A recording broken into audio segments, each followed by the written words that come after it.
우리 하나님 말씀 같이 나누도록 하겠습니다.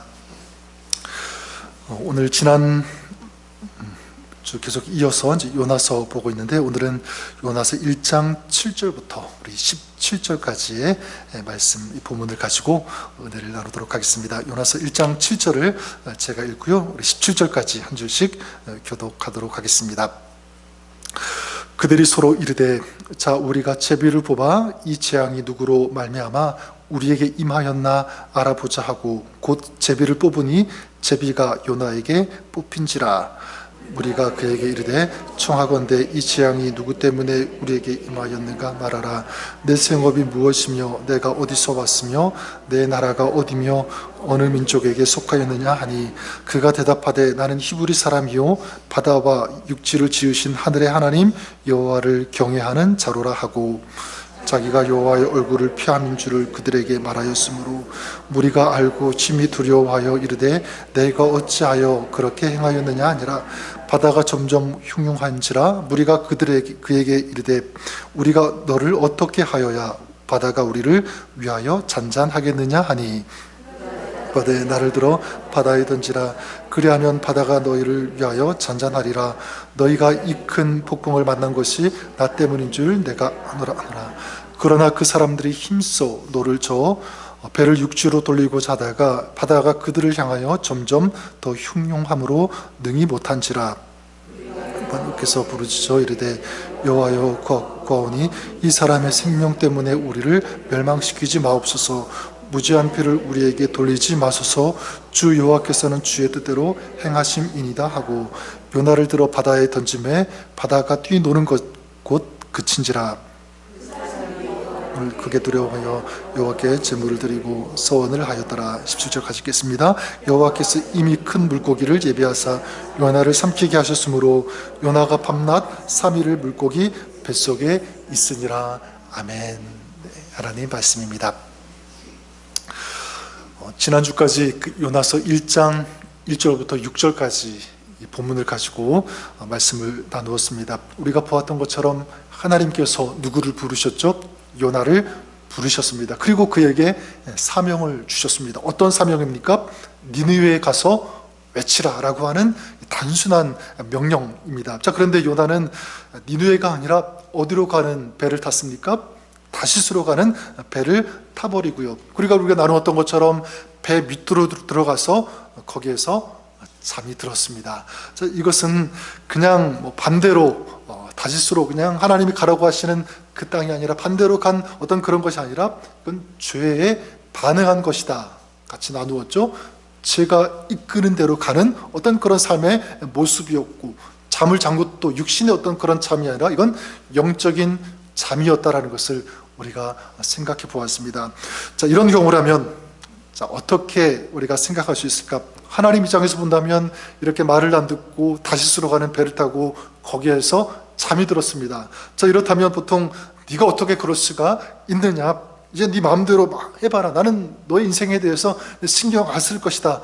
이렇게 하나님이 생각하셔도 어쩔 수 없죠, 그렇죠? 그런데 하나님께서 어떻게 하시냐면, 하나님은 요나를 포기하시지 않으셨습니다. 여기 요나를 포기하지 않고 어떻게 하냐면 요나를 추적해 오시죠. 그리고 따라오시는데 왜 추적하시냐면, 그를 돌이키시려고, 다시 일으켜 세우시려고, 다시 한번 이 기회를 주시려고 오십니다. 근데 우리 지난번에 보았던 것처럼 어떤 방법으로 요나를 추적하셨습니까?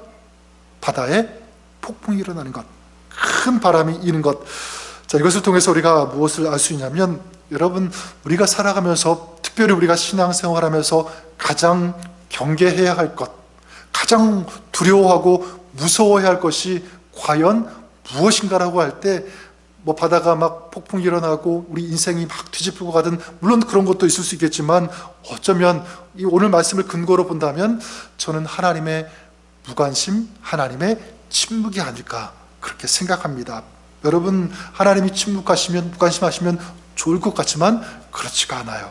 여러분, 반대로 저는 우리가 좀 삶이 불편하고 힘든 일이 있어도, 그런 상황을 지나간다고 할지라도 그것이 내 신앙과 내 삶을 교정시키는 그런 하나님의 방법이라면, 그리고 그것이 하나님의 뜻이라면요, 그런 상황이 오히려 더 뭐가 될 수 있냐면 축복이 될 수 있다는 것을 우리가 생각해 볼 수 있습니다. 지금 이 요나에게 임한 이 폭풍이 마찬가지 그런 의미가 되는 거죠.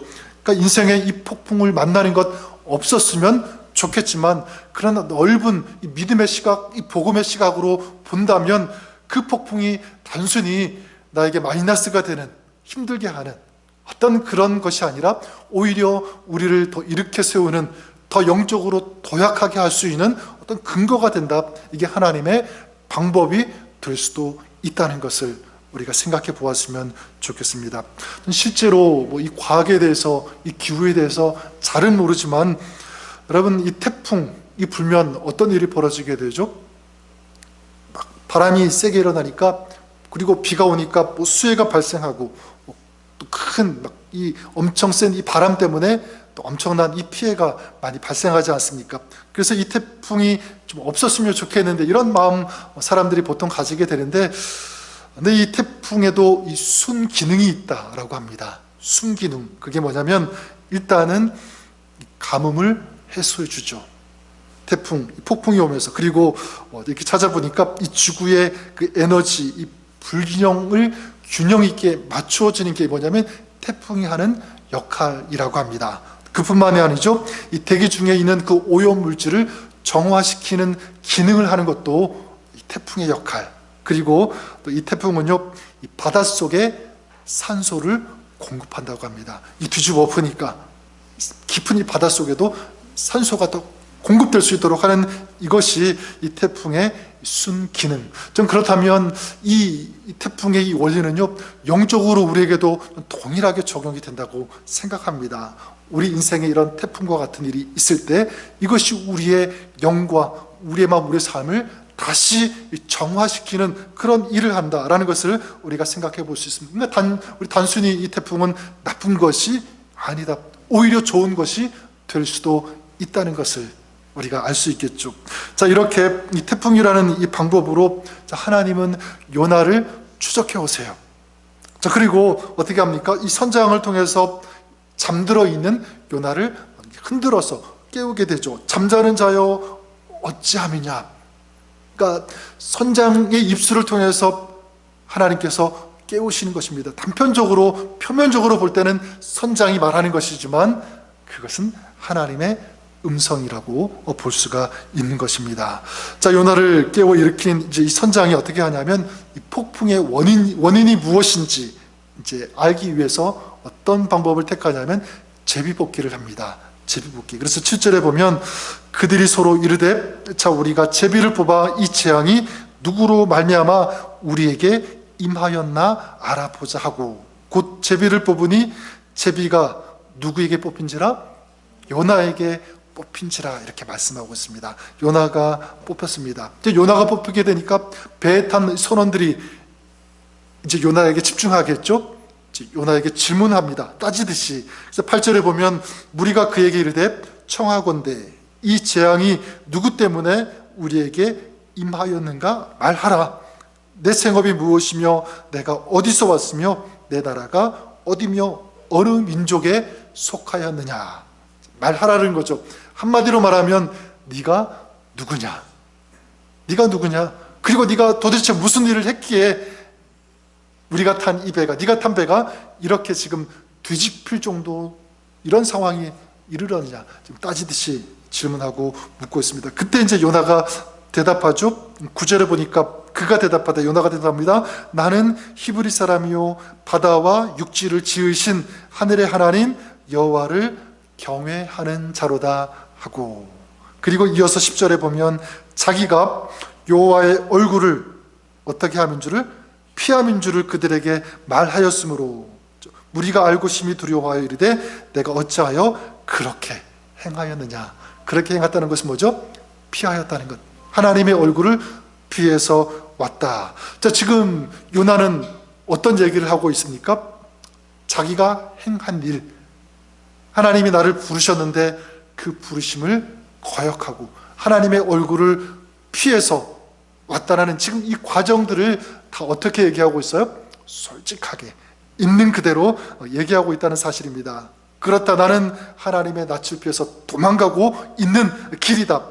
한마디로 말하면 나는 지금 하나님 말씀에 불순종하고 있다, 이렇게 고백하고 있는 거예요. 여러분, 요나가 이렇게 솔직하게 얘기하는 것, 어떻게 이렇게 얘기할 수 있었을까? 저는 믿습니다. 뭐냐면 요나가 어찌됐든 어떤 사람이냐면 요나는 하나님의 사람이기 때문에 그래요. 그리고 하나님의 선지자잖아요. 비록 이 상처에 반응해가지고 다시스로 가는 배를 탔지만 그가 그래도 하나님의 사람, 하나님을 믿는 사람, 선지자였기 때문에 반대로 가지만 그의 마음이 편했을까요? 아마 편하지는 않았을 것 같아요. 그리고 잠을 자면서도 아주 편안하게 대자로 발을 쭉 뻗고 그렇게 잠이 들었을까? 저는 그렇지 않다고 생각합니다. 굉장히 좀 마음이 찜찜하고 불편했을 것 같아요. 그렇지 않습니까? 태풍이 막 불 때도 그 태풍이 밖에서 부는지 전혀 모르고 느끼지도 못하고 그렇게 잠을 잤을까? 저는 그렇게 생각하지 않습니다. 배가 흔들리는데, 바람 소리가 요란하게 들리는데 그거 왜 못 듣겠어요? 근데 그는 불편함에도 억지로 잠을 자는 척 하지 않았을까? 저는 그렇게 생각합니다. 그래서 마침내 이 선장이 깨울 때, 한 사람의 인간이 자기를 깨우는 것이 아니라 누가 자기를 깨우는 것으로 느꼈을까요? 하나님께서 나를 깨우시는 것이다. 아마 그렇게 느꼈을 것입니다. 직감했을 것 같아요. 왜냐하면 다시 말씀드리지만 요나는 어쨌든 하나님의 사람이고 하나님의 선지자니까. 자, 그런데 아무리 그래도 요나는 그래도 숨길 수 있었잖아요. 그렇죠? 사람이니까, 저들은 모르니까, 자기는 알지만 저 사람들은 뭐 돌아가는 것 자기가 있는 그대로 말해주지 않으면 알겠습니까? 왜 내가 제비뽑기에 걸렸는지 나는 도무지 모르겠다. 그리고 이건 우연의 일치뿐이다. 나는 그냥 단순히 다시스에 일이 있어서 가는 길일 뿐이다. 이런 식으로도 얘기할 수 있었을 거예요. 그렇지 않습니까? 그런데 요나는 어떻게 합니까? 자기 자신을 숨기지 않아요. 과장하거나 포장하거나 숨기지 않고 있는 그대로 그 이방 그 선원들에게 얘기를 하고 있습니다. 폭풍이 자기를 향한 하나님의 추적인 것을 알고, 그래서 결국 이 자기의 잘못, 자기가 행한 그 일들, 그 과정들을 솔직하게 인정하고 고백하고 있죠. 근데 여러분, 놀라운 것은 무엇이냐면 이 순간부터 이 요나서의 이야기가 완전히 새로워지고 전환이 된다는 사실입니다. 여러분, 요나의 이야기, 사실 그 처음 시작할 때 그 요나의 이야기의 그 주어가 무엇인지를 알면 조금 더 이해가 빠를 것 같은데, 그 1장 3절에 뭐라고 말씀합니까? 요나가 여호와의 얼굴을 피하려고 일어나 다시스로 도망하려 하여. 자, 이 이야기의 지금 주어가 누구죠? 요나잖아요. 요나가 여호와의 얼굴을 피했다. 요나의 그 이야기, 요나가 주어가 되는 그런 이야기였는데, 오늘 말씀은 그 17절 마지막 절에 보니까 이렇게 말씀합니다. 여호와께서 이미 큰 물고기를 예비하사 요나를 삼키게 하셨으므로. 이렇게. 여러분, 주어가 무엇에서 누구에게서 누구로 바뀐 거죠? 요나에게서 여호와. 완전히 바뀌었어요. 어떻게 보면 지금 뭐 여호와께서 이 주어가 바뀌었다고는 하지만 지금 요나가 어떤 상황으로 들어가게 되냐면 뒤에도 보겠지만 물고기에 삼킨 바 되었습니다. 물고기 뱃속에 들어간 거죠. 자, 어떻게 보면 요나는 지금 풍랑을 만난 것보다 훨씬 더 심각한 그런 상황에 들어간 거죠. 또 악화가 된 것으로 볼 수가 있습니다. 근데 저는 여기에서 주어가 중요하다고 생각해요. 주어, 여호와께서. 자, 그러니까 뭐냐면 지금까지는 요나가 자기 인생을 자기 마음대로 자기가 주인이 되어서 이끌어온 거예요. 자, 그런데 달라졌죠? 여러분, 지금 이 순간부터 이 요나의 그 인생을 누가 끌어가기 시작한 것입니까? 하나님께서 끌어가기 시작한 거예요. 완전히 달라진 거죠. 하나님께서 이 요나의 인생을 통하여 일하시기 시작했다라고 볼 수가 있는 것입니다. 저는 이 말씀을 보면서 어떤 단어가 생각이 나냐면 이 부흥이라고 하는 단어가 생각이 났어요. 부흥, 리바이벌. 어떤 뜻이 있습니까? 다시 일어난다, 다시 살아난다. 자, 그런 뜻이 있는데 여러분 지금 요나에게 무엇이 일어나고 있는 거죠? 좀 부흥이 일어나고 있다라고 볼 수가 있습니다. 겉으로 볼 때는 지금 죽게 생겼어요. 풍랑 일어서 뱃속에서도 이 배 안에서도 죽게 생겼는데 바다에 던져진 다음에 물고기가 삼켰으니까 더 심각해졌죠. 하지만 여러분 이 순간부터 어떤 일이 벌어지게 되냐면 물론 결과적으로 요나가 죽지 않습니다. 죽지 않는 것뿐만 아니라 거기서 어떤 역사가 일어나면 영적인 잠에서 깨어나기 시작하고요. 그리고 다시 일어나게 되고요. 그리고 이제 본격적으로 하나님이 이끌어 가시는 그런 인생의 출발이 된다라고 하는 사실입니다. 엄청난 이 영적인 부흥이 누구에게 일어난 거죠? 요나에게 일어난 거예요. 저는 지금 우리 시대도 마찬가지라고 생각합니다. 여러분, 참된 부흥이 무엇일까라고 할 때 어떤 일이 있을 때 이 부흥이 일어났다, 부흥이 되었다라고 할 수 있는가?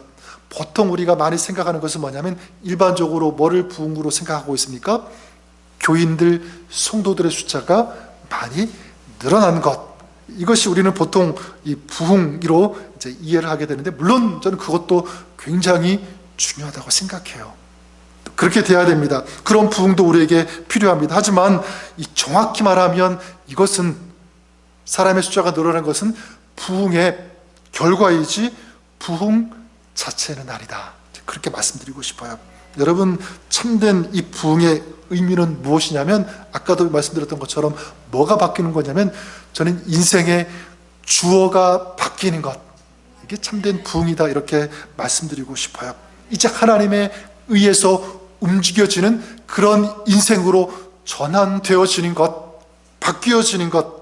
그래서 잠자던 영혼이 다시 일어나는 거죠. 다시 새로운 그 인생의 출발을 하게 되는 것입니다. 그리고 그러면서 하나님을 더 깊이 체험하게 되고, 더 나아가 이제 하나님께서 이루시고 하나님께서 행하시는 기적과 이적과 하나님이 이루시는 그 일들을 그 삶 속에서 누리고 경험하면서 이런 영적인 풍성함 가운데 살아가는 이것, 이게 뭐냐면 이것이 부흥이라고 믿습니다.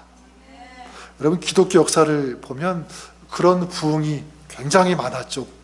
대표적으로 사도행전에서 일어났던 그런 부흥들이 있었고, 그리고 영국의 1800년대 그 웨일즈 지방에서 일어났던 그런 부흥들, 그리고 무디를 통해서 있었던 이 미국의 부흥, 또 여기는 그 아주사, 거기서 있었던 그런 부흥들, 한국도 마찬가지입니다. 초대교회 한국의 초창기에 있었던 놀라운 엄청난 그런 아름다운 부흥들의 이야기가 있었습니다. 근데 여러분, 이 교회 역사 속에서 있었던 이 부흥을 진단해 보면, 살펴보면 공통점 한 가지가 있어요. 어떻게 이런 부흥이 있을 수 있었는가? 상황과 시간, 사람들은 다 다르지만 공통적으로 있었던 것은 한 가지, 그게 뭐냐면 바로 회개라는 것입니다. 회개. 하나님의 백성들이 자기 자신의 이 모습을 적나라하게 인정하는 이 자세, 이 모습들이 있었어요. 그래서 어떤 종교적인 어떤 이런 가면들, 또 외식적인 이런 모습들을, 이런 가면들을 과감하게 벗어 던져버리고, 내가 정말 어떤 사람인지, 어떤 삶을 살고 있는지, 나의 잘못, 어떤 이런 것들을 숨김없이 하나님 앞에 고백하면서, 인정하면서 주님의 그 긍휼과 용서하심을 구하는 이런 모습이 있었을 때, 이런 회개가 있을 때 그곳에 뭐가 있었냐면 부흥이 일어나기 시작했다는 사실입니다. 실제로 그 평양 그 산정현 교회에서 있었던 그런 일이라고 합니다. 한국의 민족 지도자라고 할 수 있는 조만식 선생님, 잘 아시죠? 장로님입니다. 조만식 장로님인데, 이 장로님이 섬기던 이 교회 목사님이 누구였냐면 주기철 목사님이었습니다. 근데 한 번은 이 조만식 이 장로님이 주일 예배에 그만 지각을 한 거예요. 조금 늦게 들어오셨던 것 같습니다. 그때 이제 주기철 목사님이 늦게 들어오고 있는 그 장로님을 딱 보면서 이렇게 얘기했답니다. 조 장로님, 지금 예배 중이니까 그 뒤에 자리에 서서 예배를 드리십시오. 이렇게 한 거예요. 그러니까 앉아있던 회중하고 이 조만식 이 장로님도 깜짝 놀랐겠죠. 서서 예배 드리라니. 근데 이 조만식 장로님은 이제 서서 예배를 다 마친 다음에 그 교회 앞에서, 성도들 앞에서 자신의 이 세 가지를 회개했다고 합니다. 뭐를 회개했냐면 장로로서 하나님께 예배 지각한 것 회개합니다. 그리고 교인들께 장로로서 나쁜 모습을 그리고 모범을 보인 것 회개합니다. 그리고 주의 종의 심기를 불편한 것, 이 죄를 용서하여 주옵소서. 장로님도 이런 죄를 회개했던, 참 제 자신이 많이 부끄럽고요, 더 많이 회개할 것이 많은 것 같아요. 여러분, 이렇게 이 장로님이 회개할 때 거기에 앉아있던 사람들의 그 눈에는 눈물이 흐르기 시작했다고 합니다. 근데 보니까 이 주기철 이 목사님이 그 오산학교 다닐 때 그 스승이 누구였냐면, 선생님이 누구였냐면 바로 조만식 장로님이었대요. 그 자기 스승을 하여 그렇게 서 있으라고 얘기했던 거야. 겸손하게 이 장로님이 받아들인 거죠. 그리고 인정하고 고백하고 회개했을 때 그 교회와 그 평양 그리고 그 시대에 엄청난 부흥이 그 땅 가운데 일어났다는 것, 이게 초대교회, 우리 한국교회 역사 속에서 볼 수 있는 이 부흥의 실제 이야기입니다. 저는 이 성경에도 보면 정말 이 새로운 삶의 이야기가 펼쳐진 사람들의 그 입술에서 비슷한 고백이 다 있었어요. 우리가 아는 바와 같이 베드로, 깊은 곳에 그물을 내려서 고기를 잡으라, 자, 이 말씀에 순종했을 때 그물이 찢어질 정도로 고기를 많이 잡지 않습니까? 자, 그렇게 고기를 잡았을 때 베드로의 입술에서 처음 나온 고백이 무엇이었죠? 바로 이거였어요. 주여 나를 떠나소서, 나는 누구입니다? 죄인입니다. 그러니까 하나님, 우리 주님의 그 놀라운 그 역사 속에서 자기 자신이 얼마나 초라한 사람인지, 어떤 사람인지를 적나라하게 느끼고 알게 되는 거죠. 고백한 거예요. 나는 죄인입니다. 떠나십시오. 꼬꾸라진 거죠. 또한 이사야도 마찬가지입니다. 성전에서 이 거룩한 하나님의 그 임재, 또 하나님의 영광, 천사들이 노래하는 그 모습을 보면서 가장 먼저 입술에서 뭐가 나왔냐면 이런 고백이 나왔어요. 화로다 나여 망하게 되었도다. 나는 입술이 부족한 자로다. 이렇게 고백을 해요. 자신의 그 실체를 적나라하게 보고 고백한 거죠. 나는 망할 수밖에 없는 그런 부정한 사람입니다. 깨끗지 않은 그런 삶을 나는 살았습니다. 실토한 거예요. 고백한 거예요. 저는 이것이, 이런 영적인 각성이 그 당시에 오래전 수천 년 그때만 있었던 그 일이 아니라 오늘 우리에게도 있어야 되는 일이라고 믿습니다. 이런 영적인 각성. 주님, 제가 누구입니다? 죄인입니다 라고 말할 수 있는 이 영적인 각성이죠. 저는 부정한 사람입니다. 하나님께서 원하시는 어떤 그런 삶을 살고 있지 못합니다. 불순종하고 있습니다. 여러분, 이것을 인정할 때, 회개할 때, 그때 어떤 역사가 일어나냐면 성령께서 그 마음과 그렇게 고백하는 그 삶 가운데 임재하셔서 역사하시는 줄 믿습니다. 그리고 그 인생을 이제 누가 이끌어 가시기 시작하면 성령께서 이끌어 가신다는 거예요. 당연히 우리 하나님께서, 하나님의 영이 그 삶 가운데 임재하셔서 그의 인생을 이끌어 가시면 이제 어떤 역사가 일어나는 거죠? 하나님께서 이끌어 가시는 새로운 이 창조의 역사가 펼쳐진다는 거죠. 사람이 생각할 수 없는 그런 일들, 하나님이 하시니까, 하나님이 행하시니까 놀라운 하나님의 이야기가 펼쳐지기 시작한다는 거예요. 저는 이것이 부흥이라고 믿습니다. 회개할 때, 자기 자신을 인정할 때, 여러분, 그 인생 가운데, 교회도 마찬가지죠. 그 교회 가운데, 그 가정 가운데, 모든 삶 가운데 무엇이 시작됩니까? 부흥이 시작된다고 믿습니다. 자, 이렇게 요나의 이야기가 달라지기 시작하는데, 그 다음 우리 11절과 12절에 보면 이렇게 이야기가 또 이어집니다. 바다가 점점 흉흉한지라 무리가 그에게 이르되 우리가 너를 어떻게 하여야 바다가 우리를 위하여 잔잔하겠느냐 하니, 그가 대답하되 나를 들어 어디에 던지라? 바다에 던지라. 그리하면 바다가 너희를 위하여 잔잔하리라. 너희가 이 큰 폭풍을 맞는 것이 나 때문인 줄을 내가 아노라 하니라. 지금 요나가 지금 이 바다가 점점 더 흉흉해지니까 배가 더 흔들리게 되니까 자기를 어떻게 하라고 하죠? 바다에 집어 던지라 이렇게 말하고 있습니다. 어떻게 보면 좀 올바른 행동은 아니에요, 사실. 그렇죠? 아무래도 자기를 바다에 던지라고 하더니. 근데 여러분, 지금 뭐를 지금 인정하고 있는 거냐면 이 폭풍의 원인이 나 때문이라는 것을 다시 한번 인정하고 있는 것이고요. 더 나아가 이걸 어떤 모습으로 볼 수 있냐면 지금 요나는 자기가 한 행동에 대해서 뭐를 지고 있는 거냐면 책임을 지고 있다라고 볼 수가 있는 것입니다. 여러분, 무엇을 알 수 있냐면 회개를 말씀드렸는데, 진정한 회개는 무엇이냐면, 진정한 회개는 어디까지 가야 되는가? 과거에 대해서, 자기가 한 행동에 대해서 책임져야 된다. 그런 결단이 있어야 된다라는 것을 우리가 생각해 볼 수가 있습니다. 진정으로 회개했다면 그 잘못에 대한 책임을 지고 돌이키고, 그리고 새롭게 행하는 어떤 이런 모습까지 가야 된다는 거죠. 근데 사실 여러분, 우리는 어떠냐면 오늘날 또 많은 우리 그리스도인들의 문제가 있다면 무엇이냐면 바로 이것입니다. 입술로만 회개한다는 거예요. 입술로만 회개하는 것. 행동이 뒤따라와야 되는데 그렇지 않다는 것이 문제입니다. 나 자신, 우리 자신을 생각해 보았으면 좋겠어요. 나는 어떤가? 나는 회개하는데, 여러분, 물론 회개하는 것 너무 중요합니다. 회개하지 않고 회개에 대해서 생각지도 못하고 사는 사람들 굉장히 많이 있는데, 또 회개한다는 것 그 자체는 굉장히 소중한 거, 아름다운 거예요. 하지만 정말 바라는 것은 회개한다면 이제 거기에 대한 책임지고 결단하고 우리의 행동이 달라지는 그 삶의 모습이 전환되는 거기까지 가는 것, 이걸 우리가 소망하고 그것을 결단해야 된다고 저는 생각합니다. 여러분, 요나가 자신이 이 행한 일을 이렇게 고백하고 거기에 대한 이 책임을 지겠다고 하자 이 선원들에게 어떤 일이 일어납니까? 우리 한번 14절 말씀 같이 한번 읽어볼까요? 선원들에게 어떤 일이 일어나게 되는지 14절 같이 읽겠습니다. 시작.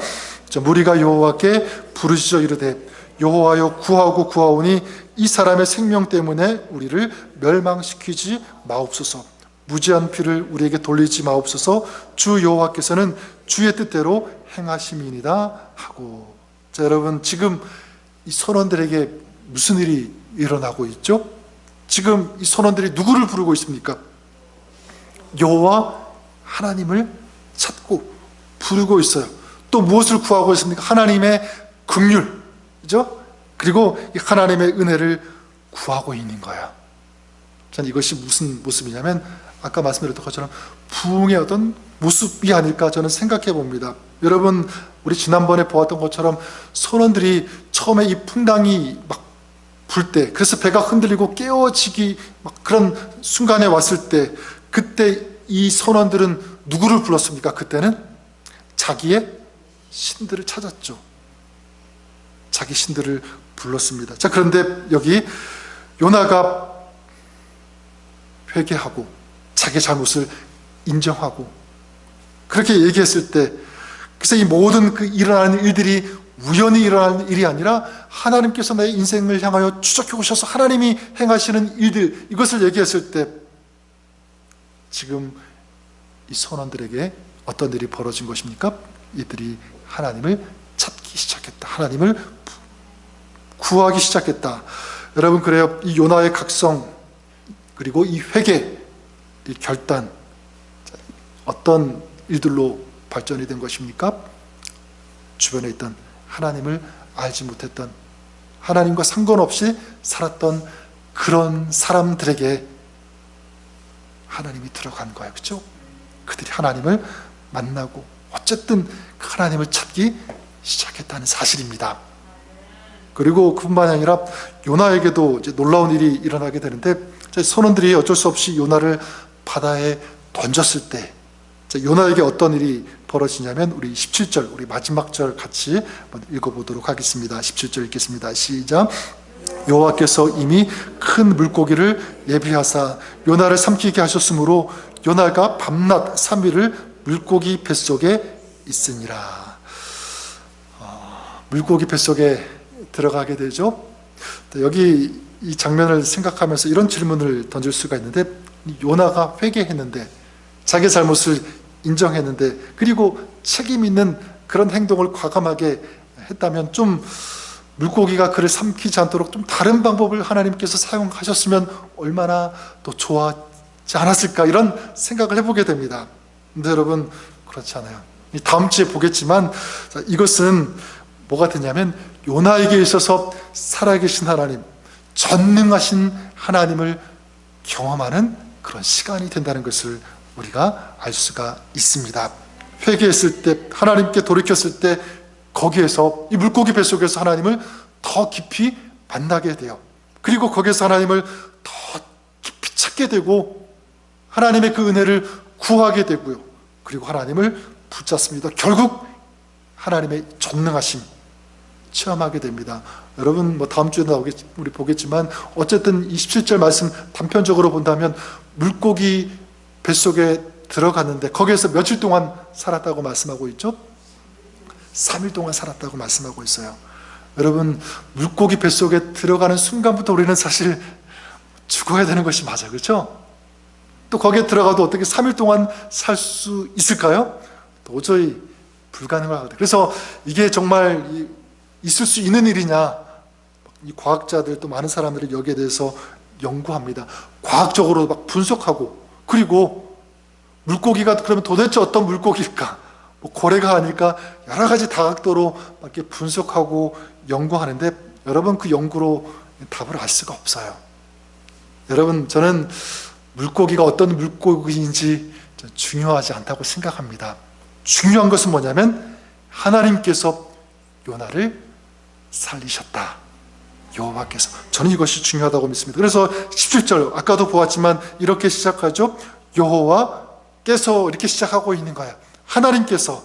자, 그러니까 하나님께서 하시면 여러분 능치 못할 일이 없는 줄 믿습니다. 하나님께서 하시면 그래요, 죽은 자도 살리시는 그런 하나님이에요. 죽은 자도 살리시고, 그리고 이 세상 이 모든 만물을 디자인하시고 창조하시고 지으신 그 하나님이 사람이 물고기에 들어갔다고 해서 그 사람 여러분 살리지 못하겠습니까? 저는 충분히 하나님이 하시면 그건 저는 아무것도 아니라고 생각해요. 하나님께서 주관하시니까, 하나님께서 그 인생을 이끌어 가시니까, 하나님께서 책임져 주시니까 요나에게 어떤 일이 일어난 것입니다. 놀라운 엄청난 그런 일이 일어나는 거죠. 그러니까 어떤 사람보다도 이 요나는 이 하나님의 이 기적, 하나님이 행하시는 그 일들을 가장 생생하게 체험한 거예요. 경험한 거죠. 어디에서? 물고기 뱃속에서 그 하나님을 만난 것입니다. 이것이 바로 요나에게 있었던 일이죠. 저는 오늘 말씀을 통해서 우리가 한 가지만 꼭 기억했으면 좋겠습니다. 그게 뭐냐면, 그래요, 회개를 통해서 부흥이 일어난다는 사실입니다. 회개가 부흥을 가져온다. 그래서 하나님의 그 이야기는 어디에서 시작합니까? 회개하는 것을 통해서 자기의 잘못을 인정하는, 솔직하게 고백하는, 여기에서 이 회개를 통해서 하나님의 이야기는 시작되고 진정한 이 참된 부흥은 거기에서 일어나는 줄 믿습니다. 오늘 먼저는 우리의 마음, 우리의 심령, 우리의 삶, 우리 삶의 이야기 속에서 이런 하나님께서 행하시는 하나님의 부흥이 있었으면 좋겠습니다.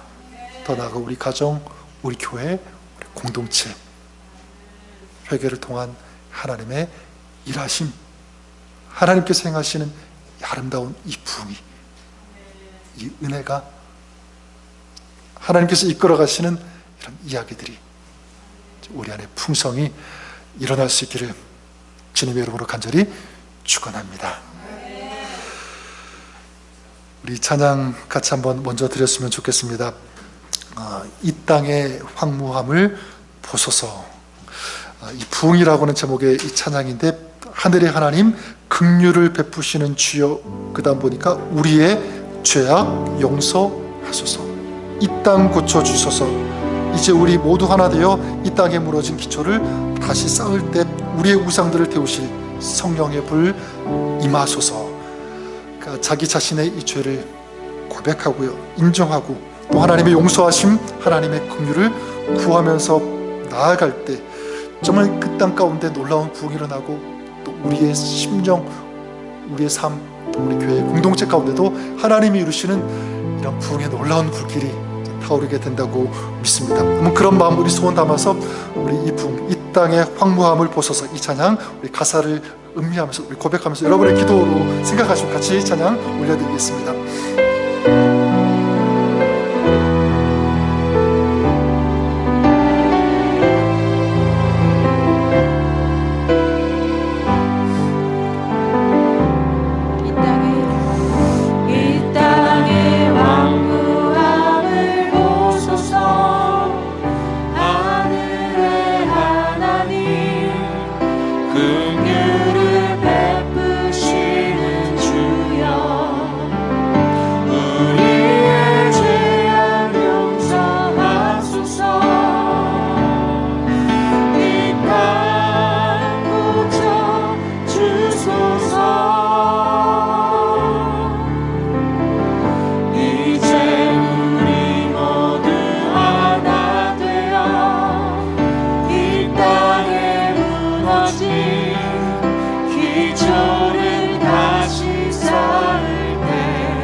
한번 부흥의 불길 타오르게 하소서.